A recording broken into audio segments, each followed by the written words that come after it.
అలా కొత్త సంవత్సరంలోకి ఎంటర్ అవ్వంగానే ట్రాజిక్ ఇన్సిడెంట్ అయితే జరిగింది. వీడియో అయితే స్కిప్ చేయకుండా ఎండ్ దాకా చూడండి. మీకే తెలుస్తుంది. Hello guys! ఇంకొన్ని గంటలే మిగిలున్నాయి మన న్యూ ఇయర్‌కి. ఇక షిఫ్ట్ అయిపోగొట్టుకొని అలా చిన్నగా నడుస్తూ ఇంటికైతే వెళ్తున్నా. వ్యూ అయితే చాలా బావుంది లైట్స్‌తో. ఫేస్ చూసారుగా ఎలా ఉందో? 8 అవర్స్ ఆగకుండా షిఫ్ట్ చేసొచ్చాం. న్యూ ఇయర్ కౌంట్‌డౌన్ అయితే స్టార్ట్ అయింది. ఎలాగో మనం లండన్ ఎళ్ళాం గదా! సో, ఇక్కడి నుంచి టీవీలో పెట్టుకొని ఆ మూమెంట్ చూస్తున్నాం అనమాట.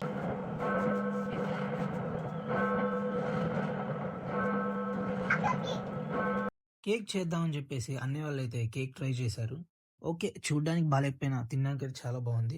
అన్నయ్య చేసిన ఈ చికెన్ జ్యూసీ మండి వల్ల నాలో ఉన్న డల్‌నెస్ అంతా పోయి ఎనర్జిటిక్‌గా న్యూ ఇయర్‌లోకైతే ఎంటర్ అయ్యా. పక్కన కోక్ లేపోతే బాగోదుగా.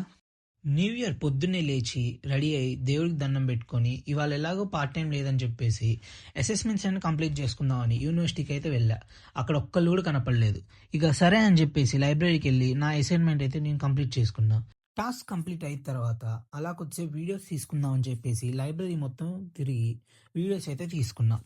ఇక్కడ నుంచి బయట యూనివర్సిటీ క్యాంపస్ అయితే చాలా బాగుంది. ఇప్పుడు కనిపించేదే స్టూడెంట్ యూనియన్ అనమాట.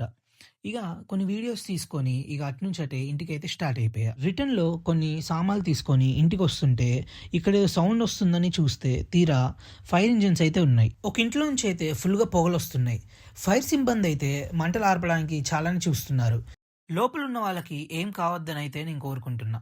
ఇక ఇంటికైతే వెళ్ళిపోయా. ఆగండి, ఆగండి వీడియో అప్పుడే అయిపోలేదు. నా ఫాలోవర్స్ అండ్ సబ్‌స్క్రైబర్స్ అందరికీ big very happy new year. Okay. Bye.